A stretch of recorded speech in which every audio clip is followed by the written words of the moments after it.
नमस्कार, 20 मिनट में 20 खबर में आपका स्वागत है। मैं हूं आपके साथ सुमित गुप्ता।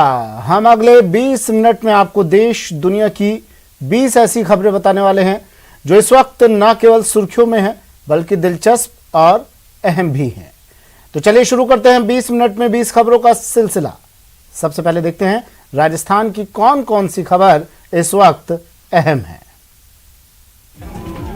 जहां तक नजर जा रही थी वहां तक आग की लपटें नजर आ रही थी। इन लपटों को देखकर ऐसा लग रहा था मानो ये सब कुछ जलाकर खाक कर देंगी। दहशत से भर देने वाली ये तस्वीरें कोटपुतली के सांबर लेक कस्बे से आई हैं। बताया जा रहा है कि सांबर लेक कस्बे में रविवार की देर रात अज्ञात नरेना रोड स्थित मालियों की धर्मशाला के पीछे झाड़ियों में भीषण आग लग गई। तेज हवा की वजह से इस आग ने देखते ही देखते विकराल रूप ले लिया। इस आग को बढ़ते देख आसपास के कॉलोनियों के लोग दहशत में आ गए और लोग घरों से निकलकर आग बुझाने की कोशिश में लग गए। पहले तो लोगों को लगा कि झाड़ियों की आग को वो अपनी कोशिश से बुझा लेंगे, लेकिन कुछ ही देर में उन्हें अंदाजा हो गया कि इस आग पर काबू पाना इतना आसान नहीं है। लिहाजा इन लोगों ने फायर ब्रिगेड को खबर दी और फिर फुलेरा से फायर ब्रिगेड की गाड़ी यहाँ पहुंची। यहाँ पहुंचने के बाद फायर ब्रिगेड की टीम ने आग बुझाने की कोशिशें शुरू की और बड़ी मशक्कत के बाद उन्होंने आग पर काबू भी पा लिया। इस आग की वजह से पूरे इलाके में दहशत तो जरूर फैल गई थी, लेकिन गनीमत यही रही कि इस आग की वजह से किसी को कोई चोट नहीं आई। एक चिंगारी उठी और कुछ ही देर में वो शोले में बदल गई और फिर आग का ऐसा बवंडर उठा कि सब कुछ जलकर खाक हो गया। धू धू कर जल रही झोपड़ी की ये तस्वीरें प्रतापगढ़ से आई हैं। बताया जा रहा है कि प्रतापगढ़ के फरेड़ी गांव में 33 केवी लाइन में फॉल्ट की वजह से चिंगारी निकली और ये एक झोपड़ी पर गिर गई। इस चिंगारी की वजह से झोपड़ी में आग लग गई। किसी को कुछ समझ में आता उससे पहले ही ये आग विकराल हो उठी थी और इसकी वजह से झोपड़ी में रखे कृषि यंत्र, जनरेटर, 100 प्लास्टिक की पाइपें और पशुओं का चारा जलकर राख हो गया। आग की वजह से किसी को कोई चोट तो नहीं आई है, लेकिन जिस शख्स की ये झोपड़ी थी उसका अच्छा खासा नुकसान हो गया है और अब वो आर्थिक सहायता की मांग कर रहा है। बिजली के खंभे, कंटेनर और इस बाइक की तस्वीरें जिसने भी देखी उसके होश उड़ गए। इन तस्वीरों को देखकर ऐसा लग रहा है जैसे यहाँ कोई बड़ा हादसा हुआ हो। होश उड़ा देने वाली ये तस्वीरें राजसमंद के एमड़ी गांव से आई हैं। बताया जा रहा है कि एमड़ी गांव में एक कंटेनर की टक्कर से बिजली का खंभा टूटकर नीचे गिर गया। जिस वक्त ये खंभा नीचे गिरा उस वक्त कंटेनर खंभे की जद से बाहर नहीं निकला था और पास ही एक बाइक भी खड़ी थी और इन दोनों का पोल के गिरने से हाल बेहाल हो गया। गांव वालों का कहना है कि जिस वक्त बिजली का खंभा गिरा उस वक्त उसमें करंट था और तार के नीचे गिरते ही सड़क पर भी करंट दौड़ने लगा। गांव वालों ने इस कदर पोल को नीचे गिरते देखा तो तुरंत बिजली विभाग को खबर की, जिसके बाद लाइट काटी गई और सबकी जान में जान आई। अगर किस्मत खराब होती तो इस खंभे के गिरने से यहाँ बड़ा हादसा हो सकता था, लेकिन ऐसा कुछ हुआ नहीं। बाइक और कंटेनर क्षतिग्रस्त जरूर हुए, लेकिन किसी को कोई चोट नहीं आई है।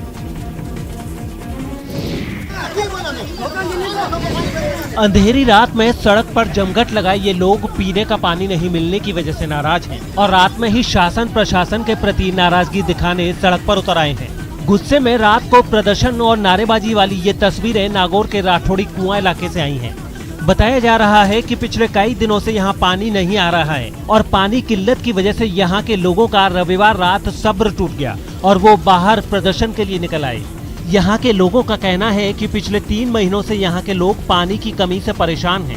कई बार जलदाय विभाग और नगर परिषद को इन लोगों ने पानी की कमी की बात बताई, लेकिन किसी ने कोई सुध नहीं ली। लिहाजा वो सड़क पर उतर आए हैं और चेतावनी दी है कि जल्द ही अगर पानी की समस्या का समाधान नहीं किया गया तो वो नगर परिषद के बाहर धरना प्रदर्शन शुरू कर देंगे। हमारे 3 महीनों से पानी नहीं आ रहा है। अच्छा, बहुत परेशान है, पीने का पानी नहीं है, क्या करें। हम तो प्रदर्शन करेंगे।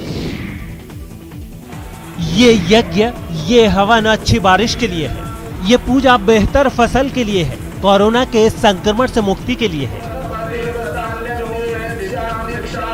अच्छी बारिश और कोरोना से मुक्ति के लिए यज्ञ की ये तस्वीरें अजमेर से आई हैं।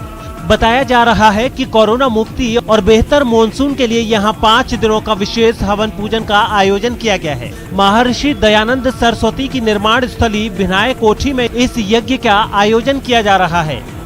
इस यज्ञ में कोरोना के खात्मे के लिए विशेष रूप से औषधीय सामग्री का इस्तेमाल किया जा रहा है।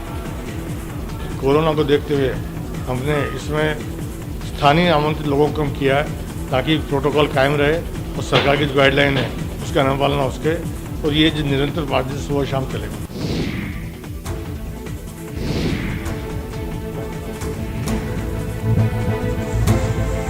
जून की चिलचिलाती धूप से मरुधरा बेहाल है। शहर गांव बस्तियों में पानी की किल्लत बढ़ गई है, लेकिन प्यास से बेजार शहरों में देखिए पानी की बर्बादी की तस्वीरें। पहली तस्वीर सीकर की है, जहां दावा किया जा रहा है कि दर्जन भर ऐसे स्पॉट हैं जहां लगातार 24 घंटे पानी की बर्बादी जारी रहती है। तो दूसरी तस्वीर है दौसा की, जहां अभी भले ही मानसून न आया हो, लेकिन सड़क पर ये जल जमाव एहसास करा रहा है तेज बारिश की। हालांकि ये पीने के पानी की बर्बादी का जीता जागता सबूत है। इस समय हम जिला कलेक्ट्रेट के पास स्थित आर्मी कैंटीन के बाहर खड़े हैं और आप देख सकते हैं कि यहाँ के जो पानी की टंकी है उसकी जो नल है वो खराब है, शौचालय है उनका जो पानी है वो रोड पर व्यर्थ बह रहा है। और अब से नहीं, पिछले करीब 1 महीने से जो ये पानी है लगातार सड़क पर बह रहा है और ये एकमात्र वानगी है। पानी की बर्बादी एक शहर की समस्या नहीं, डार्क जोन में आने वाले दौसा का भी हाल कुछ वैसा ही है, जहां आगरा रोड का ये नजारा आपको सोचने को मजबूर कर देगा कि जिस शहर में लोगों के घर में 7 दिन में सिर्फ 1 दिन पीने का पानी आता हो, वहां जलदाय विभाग की लापरवाही के कारण लाखों गैलन पानी सड़क पर बह रहा है। पानी के लिए तरसते लोगों के साथ न ये सिर्फ ज्यादती है बल्कि कानूनन अपराध भी है।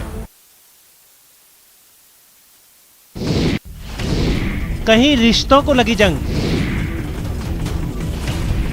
क्यों सोच हो गई तंग, दरक रही रिश्तों की दीवार, इंसानियत शर्मसार। मेरी मम्मी को इतना बुरा मारा 1 घंटे तक, उसके बाद है ना मेरी मम्मी को बाहर भेजने लग गया। वो ना मेरी मम्मी का मुंह दबोचने लग गया, तो मैंने बचाया तो मेरे को मारने लग गया। दर्द और बेबसी में डूबी ये आवाज उस बच्ची की है जिसकी माँ उसके पिता की वहशत की भेंट चढ़ गई और एक बेटी अपनी माँ की ममता से हमेशा के लिए महरूम हो गई। बच्ची के पिता नितिन उर्फ राहुल का शनिवार रात अपनी पत्नी वर्षा से झगड़ा हुआ। गुस्से में आकर नितिन ने वर्षा और बेटी प्रतिज्ञा की बेल्ट से बेरहमी से पिटाई की, जिसके बाद पत्नी की हालत बिगड़ गई। उसकी चीख पुकार सुनकर आस पड़ोस के लोगों के आ जाने से नितिन घबराकर वर्षा को अजमेर के JLN हॉस्पिटल लेकर पहुंचा, लेकिन डॉक्टरों ने वर्षा को मृत घोषित कर दिया, जिसमें बोर्ड द्वारा पोस्टमार्टम करा रहे हैं और शीघ्र ही मुलजिम को गिरफ्तार करेंगे। दूसरी सनसनीखेज वारदात श्रीनगर थाना क्षेत्र के चांदसेन गांव में हुई, जहां कल युगी पति ने अपनी 7 महीने की गर्भवती पत्नी का धारदार हथियार से बेरहमी से गला रेत दिया और बाद में खुद ने भी कीटनाशक खाकर जान देने की कोशिश की। फिलहाल आरोपी पति का अजमेर के JLN अस्पताल में इलाज हो रहा है। हत्या की वजह घरेलू कलह बताई जा रही है। चांदसेन गांव में एक 30 वर्ष की महिला जिसका नाम ममता है, उसकी किसी ने गला काट के हत्या कर दी। तो प्रथम दृष्टया पति पे शक जाहिर कर रहे हैं लोग। पति को भी उसने भी जहर खा लिया, वो भी JLN में भर्ती है। कोटपुतली के विराटनगर कस्बे में रविवार की रात को हनुमान मंदिर बगीची में जनसंख्या समाधान फाउंडेशन की ओर से कोरोना संक्रमण के समय हुई अकाल मौतों के लिए सामूहिक श्रद्धांजलि कार्यक्रम का आयोजन किया गया। इस कार्यक्रम में फाउंडेशन के प्रदेश उपाध्यक्ष पवन शर्मा के साथ साथ RSS के प्रांत घोष प्रमुख बुद्धि प्रकाश भी मौजूद रहे। इस दौरान इन लोगों ने मोमबत्ती जलाकर उन लोगों की आत्मा की शांति के लिए प्रार्थना की जिनकी कोरोना की वजह से अकाल मौत हो गई थी। इस श्रद्धांजलि कार्यक्रम में कोरोना वॉरियर को भी याद किया गया और मानव श्रृंखला बनाकर एकजुटता का संदेश भी दिया गया। कोरोना संक्रमण के कारण देश भर में बहुत जनहानि हुई है और सेवाएं देते हुए भी लोगों ने अपने प्राणों की आहुति दी है। इसी को लेकर के आज विराटनगर कस्बे में जनसंख्या समाधान फाउंडेशन द्वारा श्रद्धांजलि सभा का आयोजन किया गया है। संक्रमण काल में कोरोना वायरस से बचने और इम्यूनिटी बढ़ाने के लिए बच्चों को स्वर्ण प्राशन पिलाया गया। दरअसल कोरोना वायरस के लगातार बदलते वेरिएंट और तीसरी लहर की आशंका की वजह से सरकार और स्वास्थ्य महकमा टेंशन में है। इसीलिए हर वो उपाय किए जा रहे हैं जिससे बच्चों को कोरोना संक्रमण से बचाया जा सके। और तीसरी लहर के दौरान संक्रमण की गति को कम किया जा सके।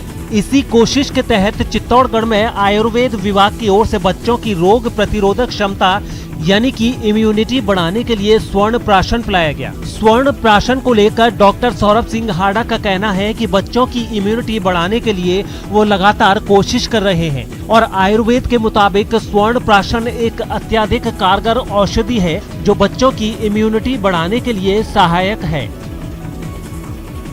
थर्ड लहर की आशंका को देखते हुए बच्चों में इम्यूनिटी पावर को बढ़ाने के लिए स्वर्ण प्राशन है जो यहाँ पे आज यूज की गई और मैं विशेष तौर से जो डॉक्टर सौरभ सिंह हाड़ा का धन्यवाद ज्ञापित करना चाहूँगा कि इनके प्रयासों से जैसे ये जो दवाई वगैरह तैयार की गई है और बच्चों को इसका बहुत आगे फायदा मिलेगा, रोग प्रतिरोधक क्षमता है। गहलोत सरकार ने कोरोना की दूसरी लहर से सबक लेते हुए प्रदेश की हर ग्राम पंचायत मुख्यालय पर 24 घंटे ऑक्सीजन की उपलब्धता के इंतजाम के आदेश दे दिए हैं। इस आदेश के तहत पंचायत स्तर पर 2 ऑक्सीजन कंसंट्रेटर और जनरेटर सेट के लिए राज्य के ग्रामीण पंचायत विभाग ने सभी जिला कलेक्टरों को आदेश भी जारी कर दिए हैं।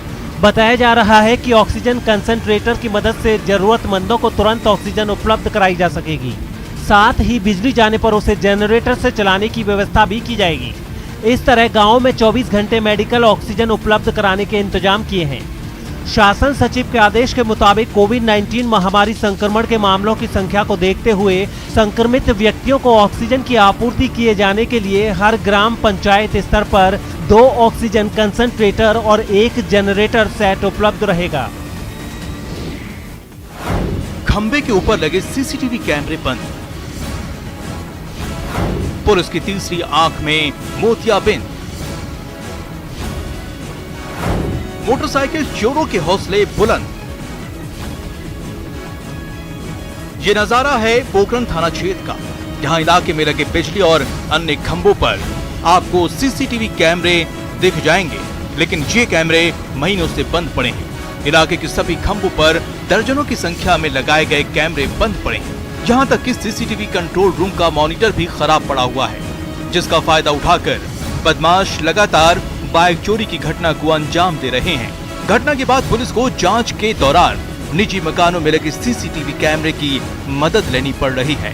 वहीं इस मसले पर पोखरण थाने को कोई भी अधिकारी बोलने को तैयार नहीं है। शहर में मई के अंतिम सप्ताह और जून के पहले वीक में दर्जनों बाइक चोरी की घटनाएं हुई हैं और बदमाश अभी तक पुलिस की पहुंच से दूर हैं। पुलिस की तीसरी आंख में प्रशासनिक लापरवाही की वजह से आई खराबी का फायदा बाइक चोर उठा रहे हैं और हाल के दिनों में चोरों के हौसले इतने बुलंद हैं कि वो दिन दहाड़े बाइक चोरी की घटना को अंजाम दे रहे हैं। वहीं दूसरी ओर चोरी की घटनाओं को लेकर शहरवासियों में दहशत का माहौल है। 20 मिनट 20 खबर में अब देख लेते हैं कुछ दूसरे राज्यों की खबरें। मुंबई में उस गाड़ी को बाहर निकाल लिया गया जो पूरी की पूरी जमीन में समा गई थी। इस गाड़ी को बाहर निकालने के लिए स्थानीय प्रशासन ने पहले तो वाटर पंप के जरिए कुएं से पानी को बाहर निकाला और उसके बाद एक बड़ी क्रेन की मदद से गाड़ी को बाहर खींचा। बताया गया गाड़ी 12 घंटे तक उस कुएं में फंसी रही थी और रात के समय प्रशासन का रेस्क्यू पूरा हो पाया। इस गाड़ी को निकालना कितना मुश्किल था, इसे इसी बात से समझा जा सकता है कि एक अधिकारी को बाकायदा कुएं में कूदकर पहले गाड़ी को रस्सी से बांधना पड़ा, तब जाकर क्रेन के जरिए उसे खींचा गया। आपको बता दें, मुंबई के घाटकोपर सोसाइटी में लोगों ने पार्किंग स्पेस बनाने के लिए 50 फीट गहरे और करीब 100 साल पुराने एक कुएं को आरसीसी से ढक दिया था, लेकिन जब तेज बारिश हुई तो वो आरसीसी पानी के साथ बह गया और ये गाड़ी जमीन के अंदर समा गई। जिसने भी इस गाड़ी को जमीन में समाते देखा उसके होश उड़ गए। वो तो गनीमत थी कि गाड़ी में उस समय कोई मौजूद नहीं था, नहीं तो बड़ी दुर्घटना घटित हो सकती थी। बिहार के जमुई से हैरान कर देने वाली एक तस्वीर सामने आई, जहां मोटरसाइकिल चोरी के शक में इलाके के लोगों ने 2 लड़कों की पिटाई कर दी। आरोप ये है कि ये दोनों वहां खड़ी एक मोटरसाइकिल को लेकर भागने की फिराक में थे। तभी इलाके के लोगों की नजर उन पर पड़ी। फिर क्या था, वहां मौजूद लोगों ने उन्हें पकड़ा और लगे अपनी ताकत की आजमाइश करने। बीच सड़क पर भीड़ ने दोनों लड़कों पर जमकर थप्पड़ और घूंसे बरसाए। एक आरोपी ने तो उन लोगों से अपनी गलती के लिए माफी भी मांगी, पर सब बेकार गया।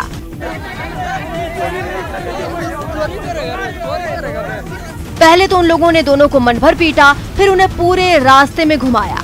भाइयों ये दोनों जो है तो चोर है, मोटरसाइकिल चोरी में पकड़ा गया है। बताया गया कि जिस इलाके की ये घटना है वहाँ से पिछले कुछ दिनों में 6 मोटरसाइकिल चोरी हो चुके हैं। अयोध्या में राम मंदिर निर्माण के लिए जमीन खरीदने के नाम पर घोटाले का आरोप लगा है। आम आदमी पार्टी और समाजवादी पार्टी दोनों ने ही मंदिर निर्माण ट्रस्ट पर गड़बड़ी करने के आरोप लगाए हैं। आम आदमी पार्टी के यूपी प्रभारी संजय सिंह ने आरोप लगाया है कि ट्रस्ट ने 2 करोड़ रुपए की जमीन 18.5 करोड़ रुपए में खरीदी। संजय सिंह ने इसकी जांच ईडी से कराने की मांग भी की है। ठीक 5 मिनट बाद ये जो 2 करोड़ में जमीन खरीदी गई, जिसकी मालियत 5 करोड़ 80 लाख है, वो जमीन राम जन्मभूमि ट्रस्ट ने, चंपत राय जी ने 18.5 करोड़ रुपए की खरीद। समाजवादी पार्टी ने भी इसकी जांच सीबीआई से कराने की मांग की है। उस जमीन ने 10 मिनट के अंदर ऐसा कौन सा सोना उगल दिया कि जिस जमीन का बैनामा 2 करोड़ में हुआ, 10 मिनट बाद वो जमीन 18 करोड़ की हो गई, 18.5 करोड़ की हो गई। मंदिर ट्रस्ट पर लगाए जा रहे भ्रष्टाचार के आरोपों को ट्रस्ट के महासचिव चंपत राय ने खारिज किया है और हर आरोप का सामना करने के लिए खुद को तैयार बताया है। आरोप से हम चिंता नहीं करते, आप भी चिंता मत करिए, आप खूब लगाइए। You are yes, I accept, I ready, you also, you do it. आप अपना काम करिए, हम अपना काम करेंगे। ट्रस्ट के कुछ में कहना है इस बारे में? नहीं कहना।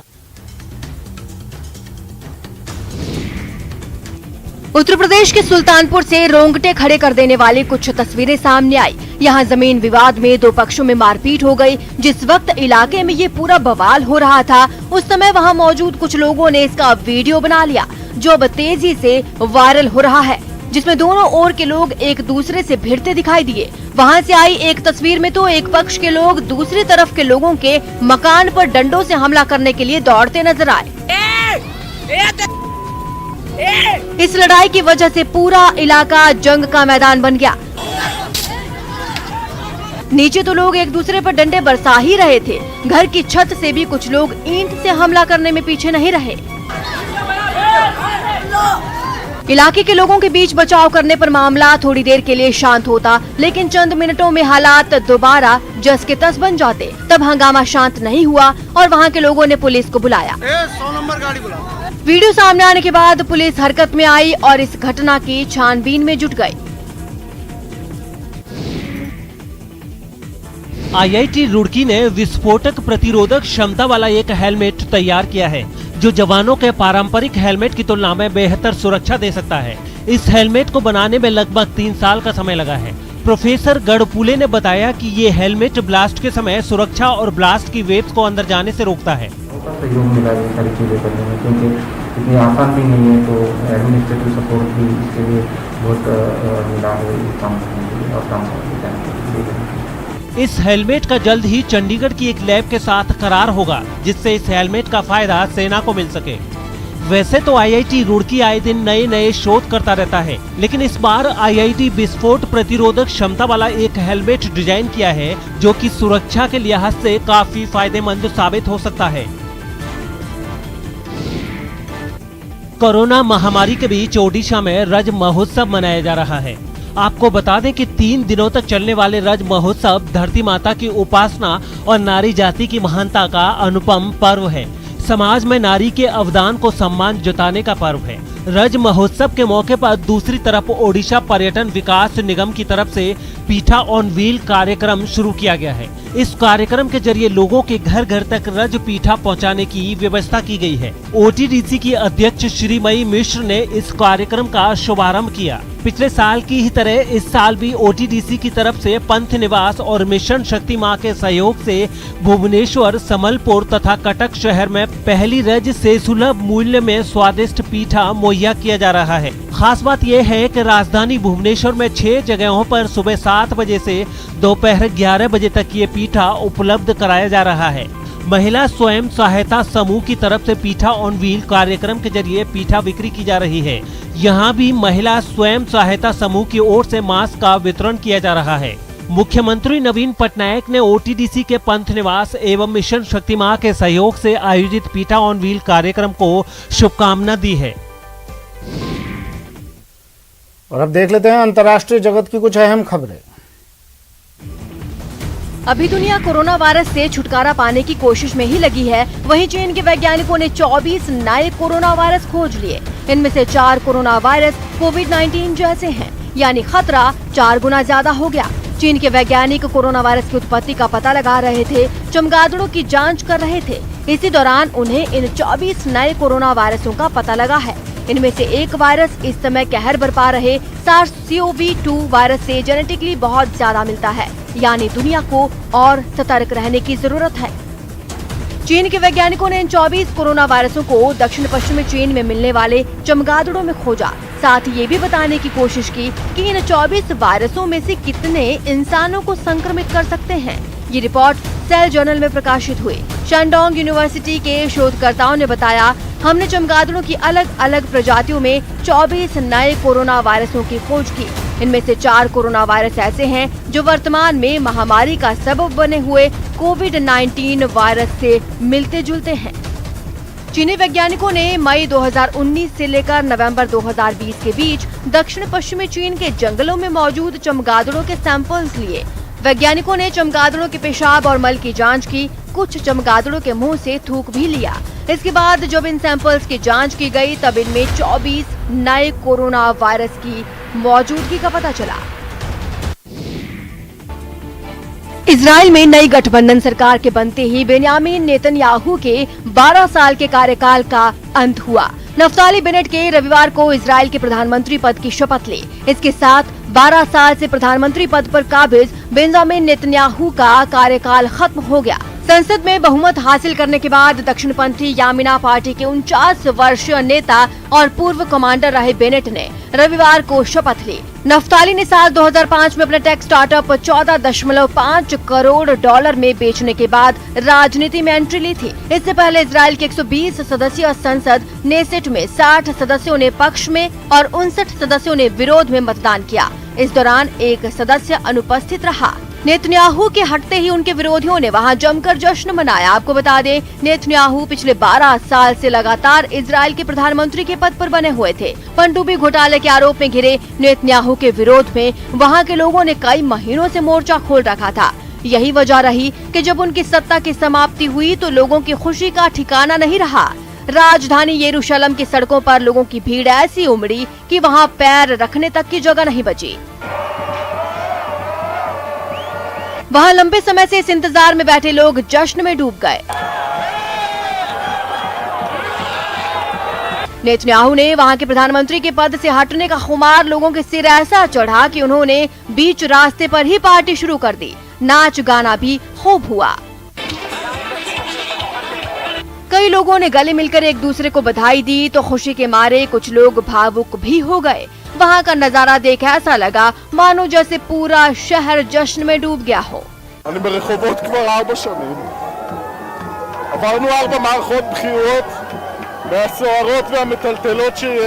इससे पहले वहाँ की संसद में हुई वोटिंग में नई गठबंधन सरकार के पक्ष में 60 जबकि विरोध में 59 वोट पड़े।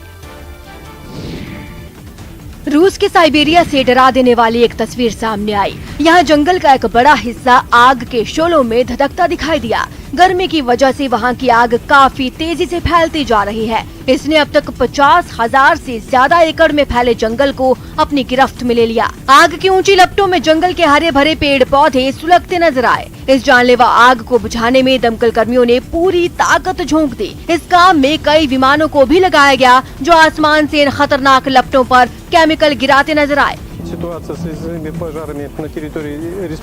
जंगल से उठते धुएं के गुबार ने पूरे इलाके को अपने में समेट लिया, जिसकी वजह से वहां कुछ भी साफ देख पाना नामुमकिन हो गया। खतरे को देखते हुए आसपास के इलाकों को खाली करवा लिया गया। गुजरात में वैक्सीनेशन की स्पीड बढ़ा दी गई है।